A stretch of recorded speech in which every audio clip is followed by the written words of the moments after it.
Hello, everybody. Welcome to the Men's Mental Health Podcast. Hey, man, it's okay.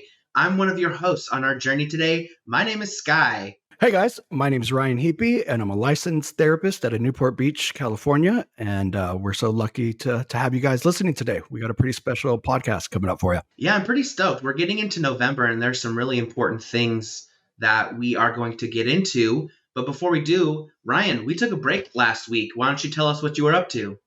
I was in Hawaii for a wedding. It was beautiful. I wasn't there for very long, but it was just the perfect break that I needed. Yeah. How about Oh, yourself? that sounds awesome. How was the weather? It was hot. It was hot and humid. Yeah. Yeah. It could have been a little cooler. That would have been nicer. Yeah. You know, it's funny. It was a good wedding weekend because I was actually in Arizona performing the ceremony for a wedding of one of my best friends, and it was very hot, but it was dry, not humid. Did it go well? So I think things went really well. You know, I made them both cry, so I think that's a positive there. Great. Mission accomplished. Yeah. Yes, hopefully. But yeah, let's get into the episode today. We are very excited.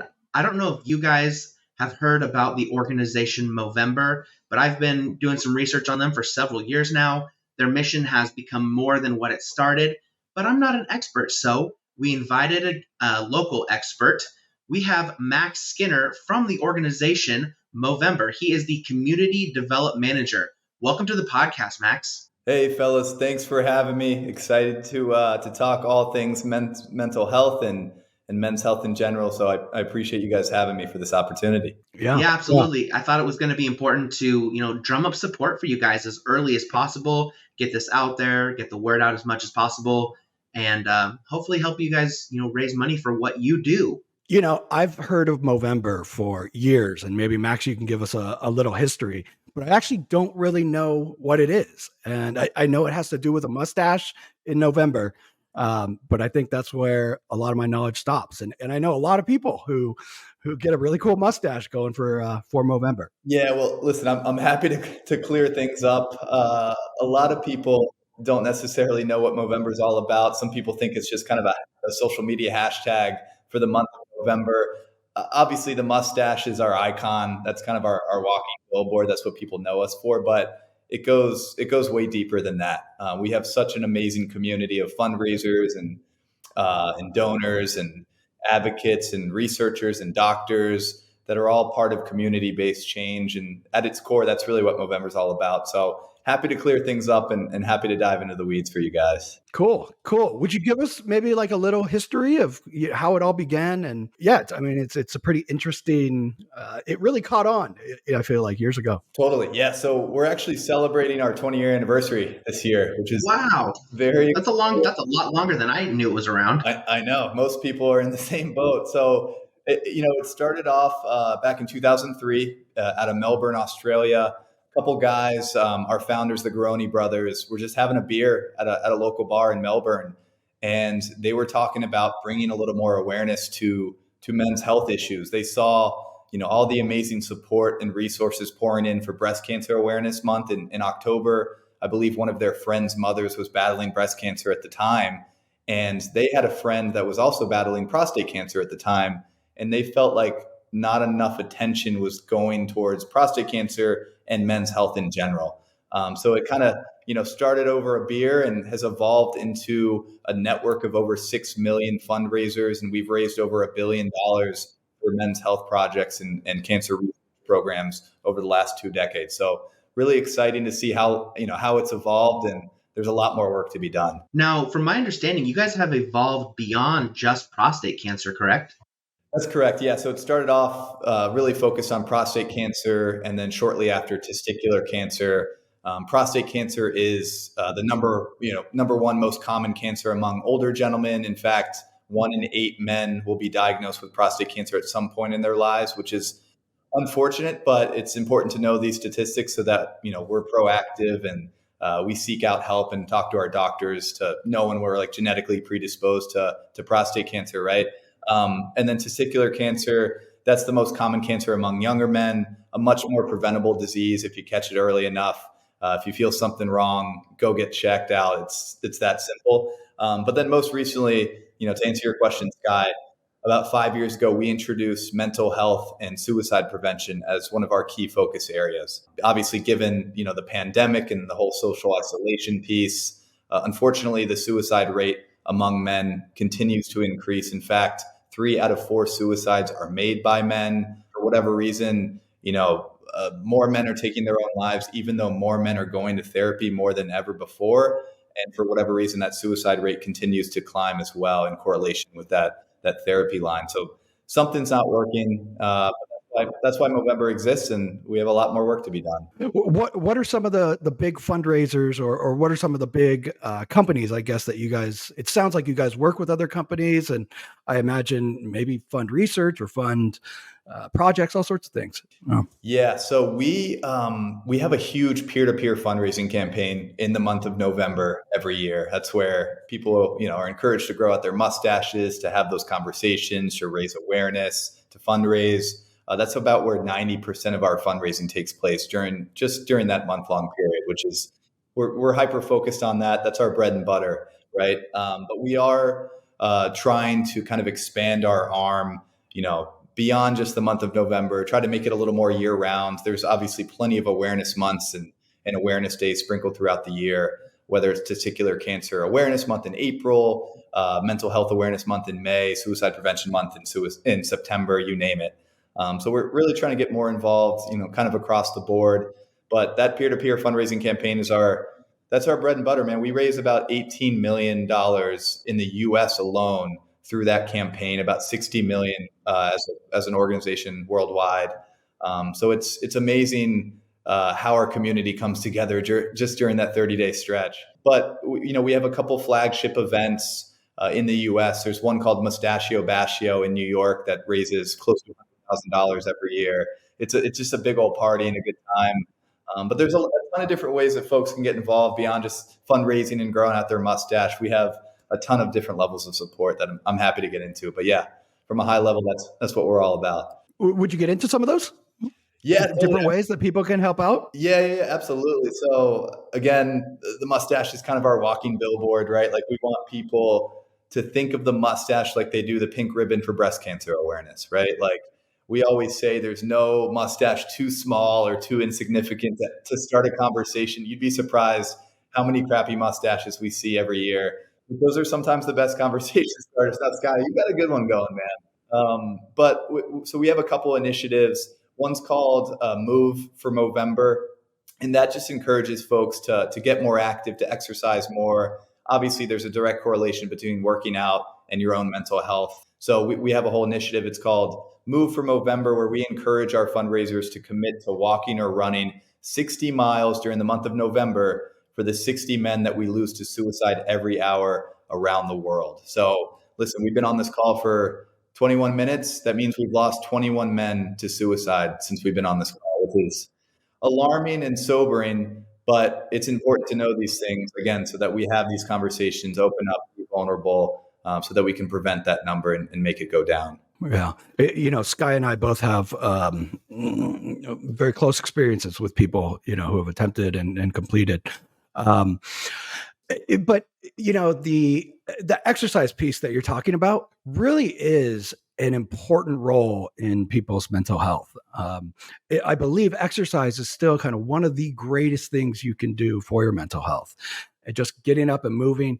I was listening to, I don't know if you're familiar with like Andrew Huberman, but he's this neuroscientist from Stanford.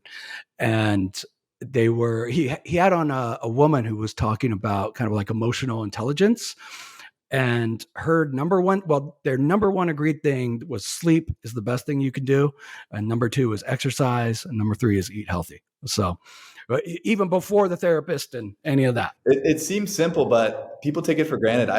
I think, at least for me, running is my biggest form of therapy. Like just running by the ocean. I'm also in California, Ryan. So I've got the luxury of taking a stroll by the ocean, and to me, like the water and just running is therapeutic. And I always encourage folks to like find your own therapy, like whether it's meditation or playing with your dog or going for a run. Like you'd be amazed how many different forms of meditation and therapy there are. Yeah, absolutely. What are some things that maybe you do for your mental health?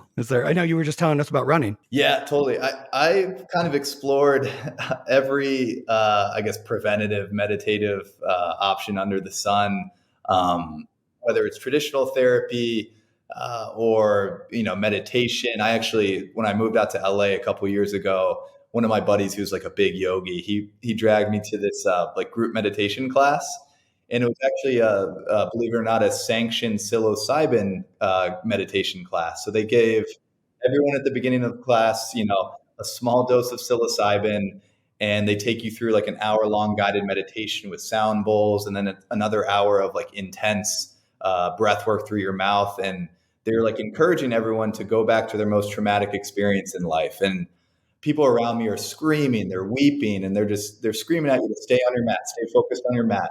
And they're encouraging you to, shed layers of stress and anxiety that you've built up over the years, and to get back to kind of your baby-like state when you were born. And I swear, man, it felt like I shed so many different layers of trauma and stress that I built up over the years. And so for me, that was an amazing experience.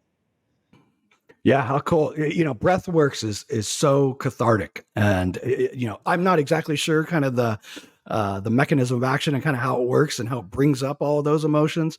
But boy, it really does something, sort of magical in a lot of ways. And then I imagine add psilocybin to the mix, and you really got probably a big experience. Yeah. Revelatory maybe experience. Yeah, to say the least. I mean, it was like out of body experience, and couldn't tell if that was the psilocybin or the breathing or a combination. And I think a lot of the time, the government shut down psilocybin research for 35, 40 years. So we don't know the long-term positive effects it has on depression and anxiety. And for me, I think it's used very recreationally in social settings these days. But in this setting, it felt perfect, and it felt like medicine in a way. Yeah. It is the plant medicine, right? And that is kind of a very therapeutic way to go about it. Yeah. Totally. Yeah. Yeah. I was gonna say, Ryan and I actually had a conversation about the benefits of the psychedelic medicine,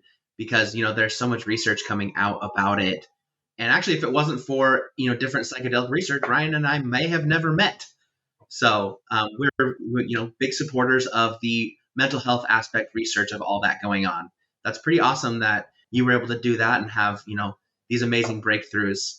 So was working on your mental health something you did prior to being involved with Movember, or just something that you've kind of gotten into as you've been able to work with this organization? A little bit of both. I've certainly become more aware of different resources and tools that we have at our fingertips that we're always promoting to our community. But I've only been at the organization for a year. I've been in the nonprofit space for about 5 years now, having run my own startup in the mental health space Oh, wow. for the past 4 years. So our whole thing was to try to get younger people more active and more involved and more in tune with their mental health. Right.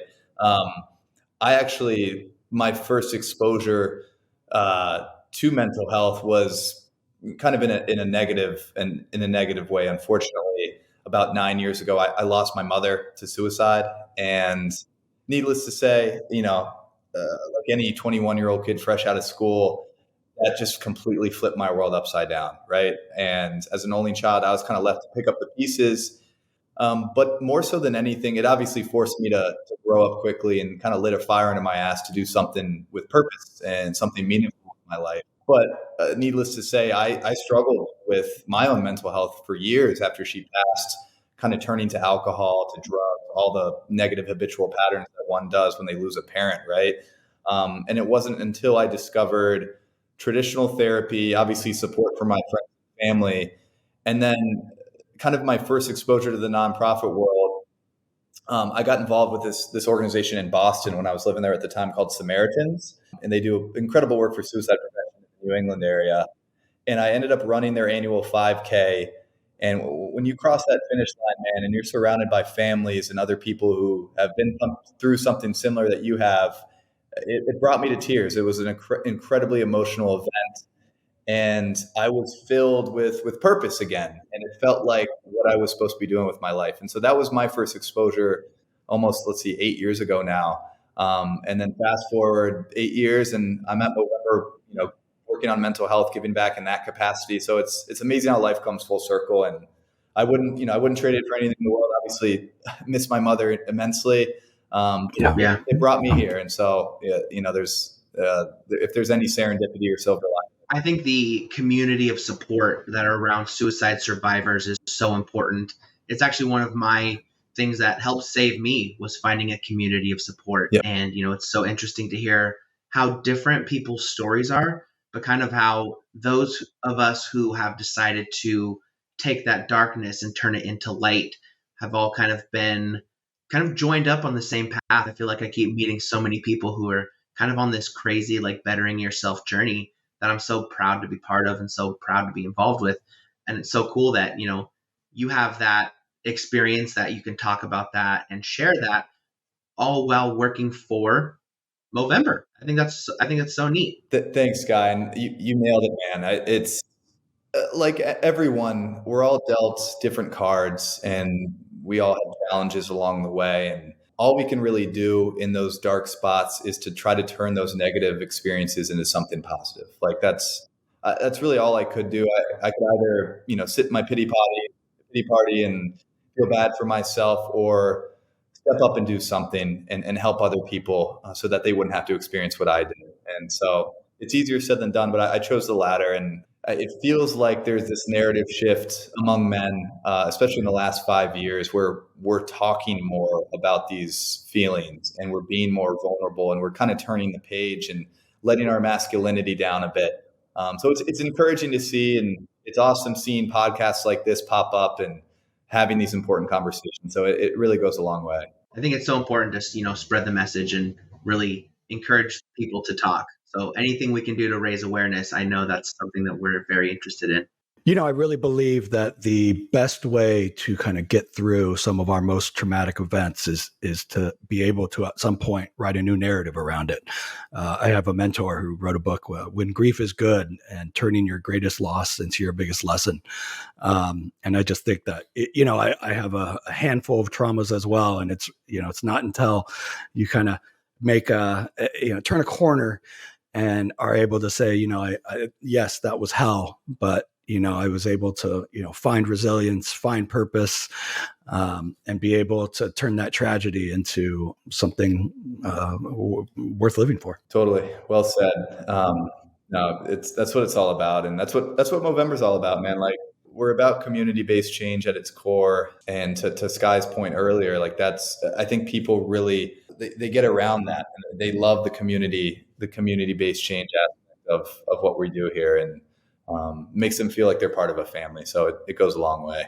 When you talk about community-based change, like what do you mean by that? So we partner with some amazing health institutions, cancer research programs around the country, so that basically Movember is a middleman, a fundraising middleman. Of the funds that we raise, about 78% of that gets donated to our health partners.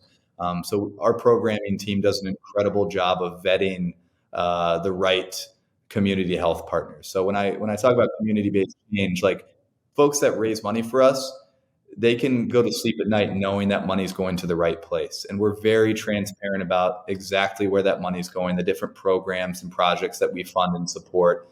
And it's always evolving.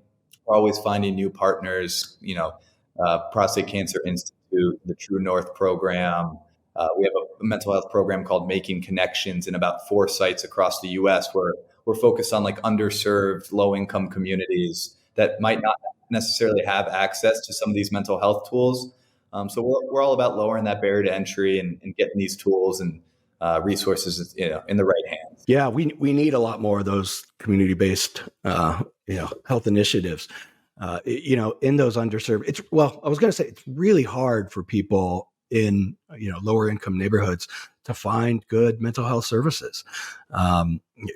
Therapy is not cheap, and not everybody has access to decent insurance. And it's oftentimes that those communities need the mental health help the most. Absolutely. We actually have one tool that I'd love to promote. It's called Movember Conversations, and it's basically a dialogue kickstarting tool for people that don't know where to start when they're having those difficult conversations with a loved one or a friend who might be going through something difficult or suicidal ideation or a mental health crisis or some sort of challenge, right? And they don't necessarily know where to start to have that open dialogue and to kickstart that conversation. So Movember Conversations, if you go to movember.com/conversations, it's such a cool tool to help you, start that conversation, as simple as it sounds. It's easier said than done. But when you start typing or once you start talking to your friends, you could go blank and you might not know the right things to say. So this tool is a great way to put the right messaging points in your hands, if that makes sense. Yeah, for sure. That's so awesome. I'm taking a look at it now. Yeah, it is. It's really hard for men to open up and be vulnerable. And, we're taught, right, that, we should kind of suppress a lot of these emotions. And, and oftentimes we feel like we're going to be a burden if we, fill people in. So if you can get somebody that's open, to looking into, something that you already have laid out, what a great tool that is. For sure, man. And I don't know what it is. And Ryan, you might be able to speak to it on a clinical sense, but I feel like men, we were almost like socially wired with this like masculine guard up, right? Where we don't feel comfortable talking about our emotions or being vulnerable or seeking help or even going to the doctor, for God's sakes. Like, I don't know what it is, but we have this massive guard up. And I'd like to think that narrative is starting to shift, but could be wrong. Yeah, it's difficult. I think we are often kind of told that we're supposed to be the rock, the foundation, whether that's for family or whether that's for friends, the protector. And so if you, inhabit any of those roles, being vulnerable kind of seems contradictory to a lot of that. Right. And then, you have to be able to find somebody who maybe won't judge you for, some of those emotions. Maybe they don't know how to handle kind of some of what you're saying. So it's tricky. It's really tricky, and I think a lot of men are hesitant maybe to share maybe with their partners. And then maybe they'll look weak, to other men. So, it can often kind of put us in a bind, which, is my major bias towards why I think everybody should see a therapist, because you have somebody who's just going to listen and hopefully give you some, either wonderful advice or at least, just an objective, maybe different perspective of looking at things and giving out help. Yeah, that's pretty great. So, Max, earlier you mentioned that you had your own nonprofit, which kind of led you to Movember. Can you tell us about that? What that journey looked like, and why you initially got into it, and what led you here with us? Yeah, so I can't paint. I know that's a big question. No.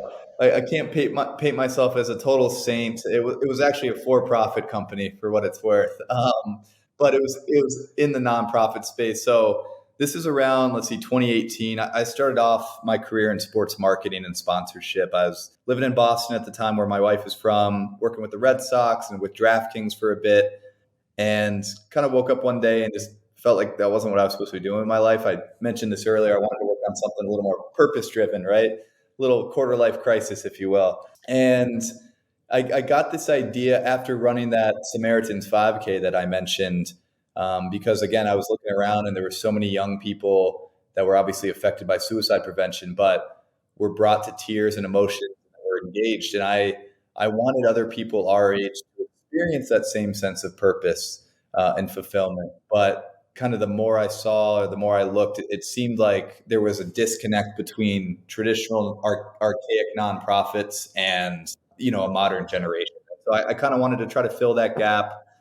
Started my own company called Thropic, and we started off as more like a consulting event marketing type company to try to help small to grassroots nonprofits around New England connect with younger people at events, right? Helping them with like in-person events. And then COVID hit, couldn't do in-person events for a while. So I had to totally shift our model to make it more of a crowdfunding platform. We ended up kind of diving into the blockchain Web3 space and try to utilize some of those, decentralized tools. And I got kind of tired of how greedy the Web3 space was. Ended up moving out to LA, and this opportunity at Movember opened up, and it felt like serendipity. So I've been I've been here for about a year now. I'm on the fundraising team, but we wear many different hats. I'm also trying to bring in some I'm doing the podcast. sports. Doing Yeah. So that's kind of how I got here. No. I feel like I always see a lot of sports teams kind of promoting Movember, or maybe that's one of the biggest outlets, I think, for Movember marketing. Or no, totally. I mean, so we have our Australia team does an awesome job with sports partnerships because the brand recognition over in Australia is a little bit better than it is in the States. So believe it or not, it's sometimes a tough sell to some of these sports teams that already have like their own community foundations in house. But needless to say, the Australia market has a partnership with the Australian Football League, where they have this program called Ahead of the Game, where it's basically a mental health literacy program that they teach volunteers and staff members, coaches, and players on how to deal with certain, mental health crisis points or grief support services, stuff like that. Wow, that's really cool. That's a program we're like trying to bring over to the States slowly but surely. But I'm kind of spearheading our sports partnership portfolio and trying to get our foot in the door at some of these teams. It's no easy task. Yeah. They're always looking for dollars. What do you think about the mental health space and sports and athletes? Is that something that I know that, there's a lot of team psychologists, but I also, I've talked to some athletes over the years and feel like some of them are still don't don't access the resources as much, or maybe are hesitant to talk to the sports psychologists. I don't know. Do you have any thoughts on that? Yeah, I've found through a lot of preliminary conversations with these teams and having just known athletes in general my whole life, a lot of these teams, and even at the league level, they have mental health. They've invested in mental health initiatives, but it's all very high level talking points. And to me, it feels like lip service a lot of the time, right? Where they write a check, they say, "Hey, we're supporting mental health," but it kind of stops there. And a program like Ahead of the Game that I mentioned is hands-on, in the weeds. You're teaching people mental health resources. So that's something that we're trying to bring again to sports teams in the US to kind of get their hands a little dirtier. Because you go to like the NBA's website, for example, they've invested a ton of money into mental health, but a lot of the messaging points on their mental health website are just high-level talking points like have a conversation, go to a therapist, and it ends there. So I'd like to see athletes and teams just get their hands a little dirtier. And a lot of the time that starts with the athlete. I mean, luckily over the last 5 years, again, I think that narrative has shifted, and I've seen a lot more athletes come out openly about their mental health struggles. Kevin Love is a great example, former NBA player. He started his own mental health organization. So it's becoming a little more prevalent to talk about. It's less of a taboo topic, and less negative connotations and stigma. But there's, again, as you know, there's a lot more work to be done. Yeah. I was watching that quarterback show. I don't know if you've seen that with Mahomes and Cousins and Mariota. Great show, by the way, and really gives you kind of the behind the scenes of what it takes to be great, at the highest of levels. And I don't remember who it was. It might have been Cousins or Mariota, but one of them met with their sports psychologist, and I was just disappointed with the conversation that they were having. It was, and maybe it was just because it was for the cameras, but it just seemed very surface. It didn't really seem like they were actually working on too much and, kind of like checking some boxes and getting them on their way. And I could only, I remember Mariota's kind of struggle, and, it really did seem almost more mental. And I wonder if he had a therapist during that time, and maybe he did, and maybe the therapist guided his decision and helped him along the way. But it also seemed like he kind of quit a little early, and it seemed like that was maybe an emotional reaction. Yeah, it's interesting you say that. There's another quarterback, Russell Wilson, who's the Broncos quarterback. Yes, living in Seattle, I'm very familiar with Russell Wilson. Yeah, a very polarizing figure up in Seattle. But it's interesting. I mean, he was an incredible quarterback for the Seahawks for years. Obviously, won a Super Bowl, went to two. Interestingly enough, he had a mental health coach. It was one of his best friends. And after he got traded to Denver 2 years ago, his mental health coach, I forget his name, but he passed away, unfortunately. And people think that because Russell Wilson didn't have a great year, statistically He was like the last worst quarterback in the league, I think, last year. Yeah. year. Yeah. Yeah. And so people think Still that isn't. it's correlated, like, his friend passing is related to his play and his mental health struggles. So to me, like, athletes are the perfect poster boys for, how you could, how mental health affects everyone. Like, these guys are incredibly rich athletes. You think on paper they have everything in the world, and a lot of them are struggling behind the scenes. And so if they're struggling, any one of us could struggle, So Well, you think about some of the struggles that they might have being, in your early 20s, and the stress, has to be through the roof. If you're not playing well, you're getting cut. Maybe you're given a huge contract. Now you got to live up to that. You've got women probably throwing themselves at you all over the place, drugs and alcohol, family members wanting your money. I mean, it just, the list probably goes on and on of, people pulling at you in all sorts of different directions. And, you really have to be grounded, centered, and that takes a lot of work in that kind of situation. no doubt. Well said. So, Max, is there anything we can do, here on the podcast, maybe outside of taking a razor to just this part? Yeah, listen, I mean, you guys are already doing it. You're on the front lines talking about men's mental health. Like, to us, that's everything, right? Obviously, putting my greedy fundraising hat on, like, would love to see you guys start a team. I know you started a team page, Sky. Would love to see your community, get involved and support that way, even if it's just raising awareness or growing a mustache to have these kinds of conversations, and you don't donate $1. Like, we love that more than anything. There's more ways to get involved with Movember beyond just financially fundraising. I mentioned the Move for Movember initiative. We have a Mow Your Own Way initiative as well, that is basically carte blanche to give anyone anything they see fit to raise awareness for men's health. For example, you guys will find this funny. We had a guy, a community member, who holds the Guinness Book of World Records for most times skydiving naked in support of Movember. So he went 64 times in one day, and all he had was a Movember flag, and you can picture the rest. But he All in one day? all in one day. So he holds Wow. he holds a world record for that. And my point is, I always like using that example because our community gets so outside the box and unique with the ways they support us, and it goes beyond just fundraising, man. Like, this is a very unique and engaged community. So, however your community wants to get involved, whether it's joining your team, fundraising, going to Movember.com/conversations, checking out those tools and mental health resources. We love and appreciate any support you all can give. Yeah, we'll put all those links onto our website, including how to sign up for the Hey Man, It's Okay team. Perfect. Yes, I love it. You guys have to be probably the maybe biggest promoter of men's mental health, maybe in the world. Men's health, period, Yeah. right? And it's like you said. There's we all are very familiar with the pink ribbon, and now there's all sorts of different color ribbons. But I really can't think of an organization that has done more for men's health in general, and just finding awareness around it. So really kudos to Movember. Thanks, man. Yeah, it's an amazing organization to be a part of.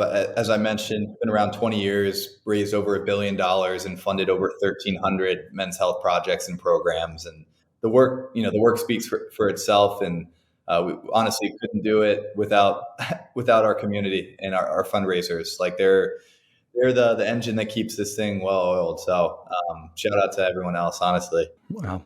And it all started with two guys in Australia who Drinking beer. just There you go. There you go. Just like this podcast, right? Yeah, Mhm. yeah, exactly. Right. Yeah. Mm-hmm. So earlier you mentioned a couple of the companies that you guys benefit when the people raise money for you guys. Can you tell me what are some of your favorite projects that you guys are funding right now? Just personally, what yours are? Yeah. I mentioned Making Connections, which again is it's a program focused on underserved, low-income communities. I believe we have sites in San Diego, Hawaii, Oklahoma, I forget the last city, but we're expanding that program.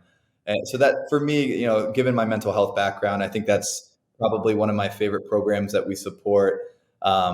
We have a prostate cancer program called True North, where it funds some of the most amazing prostate cancer research and scientists around the world coming together, obviously in support of prostate cancer research. So that's a huge one as well.